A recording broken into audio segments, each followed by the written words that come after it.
ng ng puso dahil nga po sabi ni PBBM dito, ang tagumpay ng mga magsasaka ay siya naman tagumpay ng bayan. Totoo yan kasi mga kababayan, no, kung hindi dahil sa ating mga magsasaka, wala po tayong kakainin, no, or kakainin sa ating pagkainan.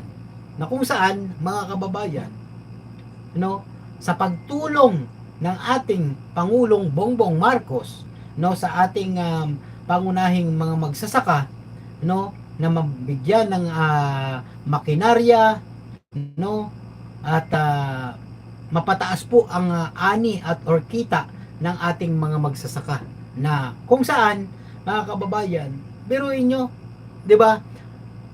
Pinatupad na rin po mga kababayan na magbili ang NFA, no, ng mga palay galing sa ating mga magsasaka. Yan ang dapat pong gawin talaga mga kababayan, na dati naman po sa panahon po ni Ferdinand E. Marcos, talagang ang gobyerno po ang bumibili ng palay mga kababayan. O, 'di ba? Sino po ba yung nakaabot sa inyo ng panahon ni Apo Lakay mga kababayan? 'Di ba? Panahon po ni Apo Lakay, ang kwento po sa amin ng mga loyalista, no? Dahil nag-i-interview po tayo, ang mga loyalista po, ang kwento po nila sa amin, no? Sa panahon ni Ferdinand E. Marcos, ang mga magsasaka mayaman, maginhawa ang buhay. Tinutulungan po yung mga patubig na irrigation, mga na mga bagong makinarya, no, na kung saan siya naman ang sinusundan ng ating mahal na Pangulong Bongbong Marcos mga kababayan, 'di ba? So napakaganda po ng na to, ng kanyang hadikain para sa ating bayan. Tingnan niyo po mga kababayan, no. Ayan. Ito po yung naganap mga kababayan sa naman to, sa Bulacan. Bulacan po ito mga kababayan, sa anong Bulacan ba ito mga kababayan? Na kung saan talagang no, ang daming yung mga bako. Papa Trix TV ayun mga kababayan, ano? Ay Papa Trix, parang na yata yung ko, yung channel ko. Na report siguro, no? Na mas report siguro. Papa Trix. Gulat na ako eh. Ba't ganon?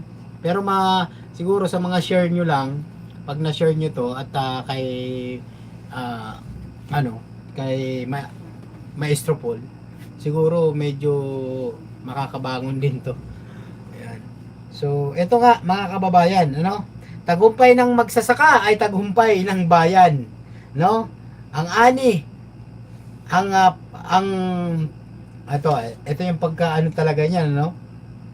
Kaya ngayong araw na ito ay ating i-turn over ang bagong makinarya, no, para mapabilis ang ani, maraming ani at mataas na kita ng ating mga magsasaka. Ito, may idol po tayo si Janjan Sangkay, no? Check mo yung community mo, tol, baka marami naka-hide sa iyo. Ayan, may mga na-jacket ka ba dati na.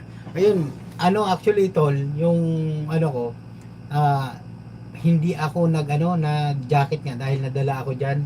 Baka katulad nga niyan, yung katulad ng sinabi mo na marami silang hinahide, no? So ako, ang nadyakitan ko lang yata isa no? Pero titignan, i-check ko rin. Eto mga kababayan, ipapanood ko, no, bago ang lahat. Ayan si Papa Trix TV mga kababayan, subscribe din po natin yan, at yan po ay live din, no? Pro government din yan mga kababayan. Papa Trix, kapatid natin yan mga kababayan. At ito mga kababayan, panoorin natin si Idol Sangkay Janjan mga kababayan, ano? Sa amin mura na ang bigas, tag 30, 40, 35, 38, 40 noon si Digong pa 60, 65. Maraming salamat PBBM. Taga Bukidnon, biruin nyo, taga Bukidnon, no, mga kababayan, no. Taga Bukidnon ito mga kababayan, nagsalita na mga kababayan. Sino ba talaga ang dapat paniwalaan? Ayan na.